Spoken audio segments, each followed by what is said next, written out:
السلام علیکم ورحمۃ اللہ وبرکاتہ۔ سامعین حضرات اور ناظرین کرام، بڑی فرحت و شادمانی کا مقام ہے کہ آج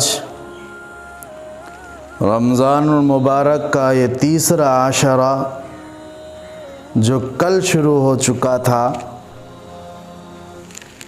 ایسا محسوس ہوتا ہے کہ جیسے 2-4 دن پہلے کی بات ہے کہ ہم اور آپ سبھی حضرات استقبال رمضان کی تیاریوں میں لگے ہوئے تھے۔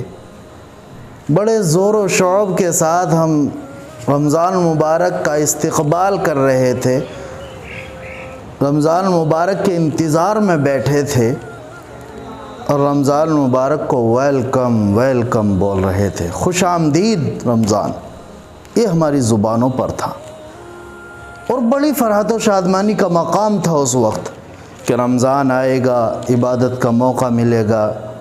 ایک الگ ہی انٹرسٹ ہوتا ہے رمضان مبارک کے مہینے میں، ایک الگ ہی مزہ، ایک الگ ہی فرحت و شادمانی کا مقام ہوتا ہے۔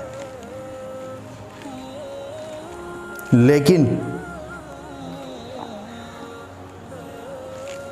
رمضان مبارک کا پہلا عشرہ بھی گزر چکا اور دوسرا عشرہ بھی گزر چکا اور پتہ نہیں لگا، ایسا لگ رہا جیسے 2-4 دن پہلے کی بات ہے، اور ماشاءاللہ یہ تیسرا عشرہ بھی شروع ہو چکا ہے اور بڑا ہی افسوس ہو رہا ہے کہ رمضان مبارک جیسا مہینہ آیا اور چلا گیا اور پتہ تک نہیں لگا۔ بڑا دکھ ہے اس چیز کا، بڑا افسوس ہے، اور یہ 11 مہینے کے بعد آتا ہے، بڑا انتظار اس کا رہتا ہے، ہمیں بڑا ویٹ کرنا پڑتا ہے، کیونکہ اس جیسا مہینہ کوئی ہے ہی نہیں نا۔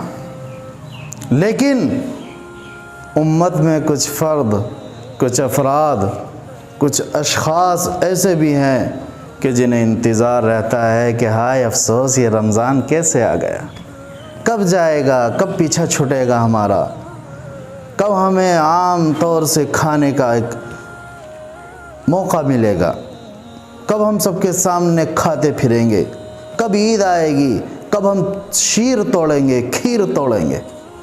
ایسے بھی افراد ہیں امت میں اور ان کے لیے بڑا افسوس ہوتا ہے۔ اے میرے بندے، اے میرے دوست، اے میرے نوجوان، کس راہ پر چل پڑا ہے تو؟ کیا ہو گیا آخر تجھے؟ کیوں نہیں اس ذات گرامی کو یاد کرتا؟ کیوں نہیں اسے مس کرتا کہ جس نے تجھے پیدا کیا ہے، جس نے ہر اعضا تیرے بنائی ہیں، ہر چیز تجھے دے رہا ہے؟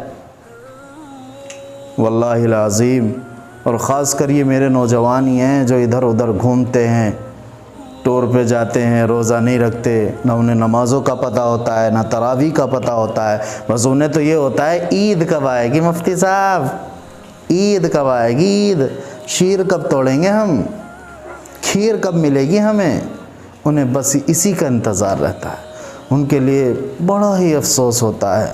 سچے دل سے سوچ کر دیکھیے، وہ اللہ جس نے یہ رمضان مبارک ہماری زندگی میں صرف اس لیے بھیجا تاکہ ہم نے 11 مہینے کرتوتیں کی ہیں، 11 مہینے ہم نے اللہ کی نافرمانی میں گزارے ہیں، 11 مہینے جو ہم نے گناہ کیے ہیں، ہم ان کا کفارہ ادا اس مہینے میں کریں، اللہ کی عبادت کر کے، اللہ کے سامنے رو رو کر، گڑ گڑا کر، توبہ کر کے، اللہ سے دعائیں مانگ مانگ کر ہم اپنے ان گناہوں پر پانی پھروا دے اللہ سے۔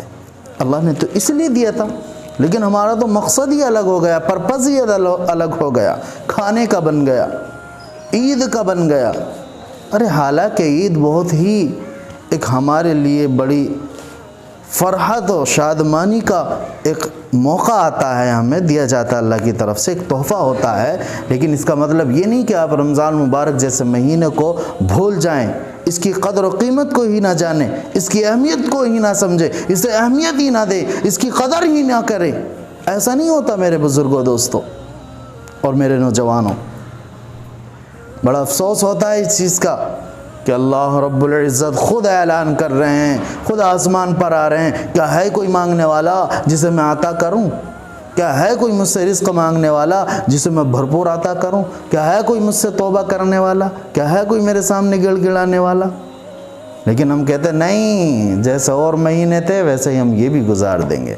تو یہ افسوس کی بات ہے، افسوس کی بات ہے۔ اللہ خود ہمیں کہہ رہا کہ آ جاؤ میری طرف، دوڑ کر آؤ، دوڑ کر آؤ، مانگو مجھ سے، خوب مانگو، لیکن ہمیں مانگنے کی توفیق تک نہیں ہوتی۔ ارے اللہ نے تو رمضان مبارک میں یہ دعا مانگنا بھی ایک بہترین عبادت بتا دیا ہے، لیکن ہمیں تو احساس ہی تک نہیں ہوتا نا۔ احساس ہو بھی کیسے؟ یہ موبائل خبیث جس نے ہمیں ہر چیز سے دور کر رکھا ہے، ماں باپ سے، بھائی بہنوں سے، اللہ کے نبی سے، قرآن سے، حدیث سے، ہر چیز سے اس نے دور کر رکھا ہے۔ بس موبائل میں لگے رہتے ہیں، کوئی پب جی، کوئی ٹب جی، کوئی کب جی، یہ سب چیزیں ہمیں عبادت سے دور کرتی ہیں۔ افسوس ہوتا ہے۔ میرے نوجوانوں، نکلو اس راستے سے اور پہچانو اپنی شان کو، اور دیکھو، غور کرو کیسے حالات ہیں ملک کے، اس کی امن و امان کے لیے دعائیں کرو۔ ہاں، میں بات کیا کہہ رہا تھا؟ میں کہہ رہا تھا کہ استقبال رمضان میں لگے تھے، لیکن چلا گیا رمضان بھی، لیکن ہمارا معمول کھانے سے زیادہ بنا ہوا ہے، سونے میں زیادہ لگے ہوئے ہیں ہم۔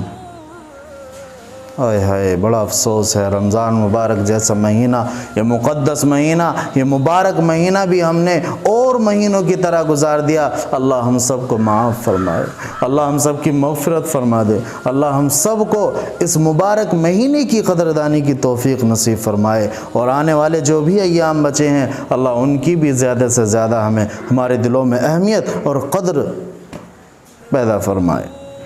اور میں دعا بتانا بھول گیا تھا کل کی ویڈیو میں کہ آخری عشرہ چل رہا ہے، اس کی آخری عشرے کی دعا ہے اللہم انکا عفو تحب العفو فاعف عنا یا کریم، اور اللہم اجرنا من النار۔ یہ دونوں دعائیں خوب پڑھو، خوب زیادہ سے زیادہ، اور خوب یہ آخری عشرہ ہے، اس میں خوب اللہ کی عبادت کر لو۔ یہ نہ سوچو کہ گزر گیا اب کیا کریں ہم، یہ نہیں کہ جو گزر گیا سو گزر گیا میرے اللہ، بس اب ہمیں معاف کر دے، لیکن جو ایام ہمارے بچے ہیں انہیں ہم تیری عبادت میں، تیری اطاعت میں اور تیرے کلام اللہ کی تلاوت میں گزاریں گے۔